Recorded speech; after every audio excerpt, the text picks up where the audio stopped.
The reason, the reason to boycott Coca Cola is by fighting fire with fire, fighting capitalism with capitalism. The idea is, how can you take millions of activists around the world and give them enough power to reshape the global economy? Well, the first thing is, what does an activist have to work with, economically speaking? The only thing that activists have used traditionally that touches on economics is the boycott.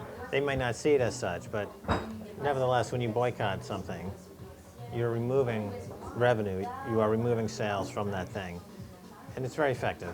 Obviously, Gandhi's boycott of salt was the centerpiece of a very successful campaign in India. Martin Luther King, the boycott, Montgomery bus boycott, very, very successful.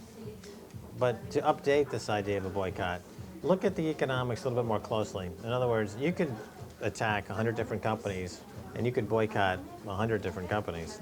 But understand that for every dollar you don't spend at any one of these companies, it affects the companies differently. So that if you do not spend a dollar at ExxonMobil, for example, you're going to impact the company by removing about $1.35 from its market capitalization. That's simply saying that the stock trades for 1.3 times sales. So for every dollar you don't spend, you affect the stock by 1.3. Whereas a company like Coca Cola, the number is almost 5. So for every dollar you don't spend at Coke, you're removing almost $5 from Coke because stock trades at almost 5 times sales.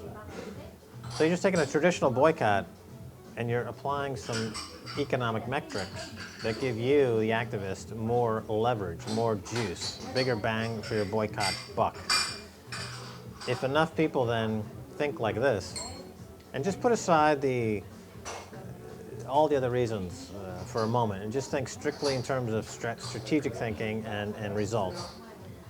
If you have enough boycotters and activists think like this, you will attract the attention of the global hedge fund community, which is looking for things to sell short or stock prices to attack.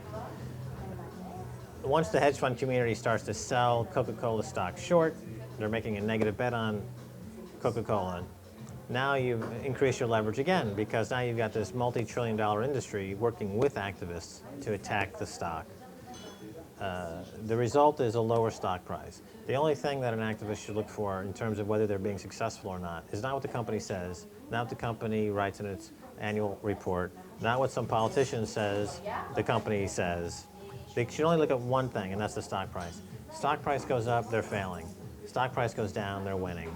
That's the point of view of the activist. The activist is bringing a very important market-making functionality to what's called the price discovery mechanism. Right now, Coca-Cola stock price does not reflect the risks of what this company does. They are involved in India in campaigns that are sucking the groundwater up and impoverishing farmers. They're in Colombia doing bad things with union organizers. These risks are not reflected in the stock price. The way that it can be is if activists think strategically, like as I'm describing, to fight fire with fire, fight capitalism with capitalism. Don't go to a knife fight. Don't go to a gunfight carrying a knife.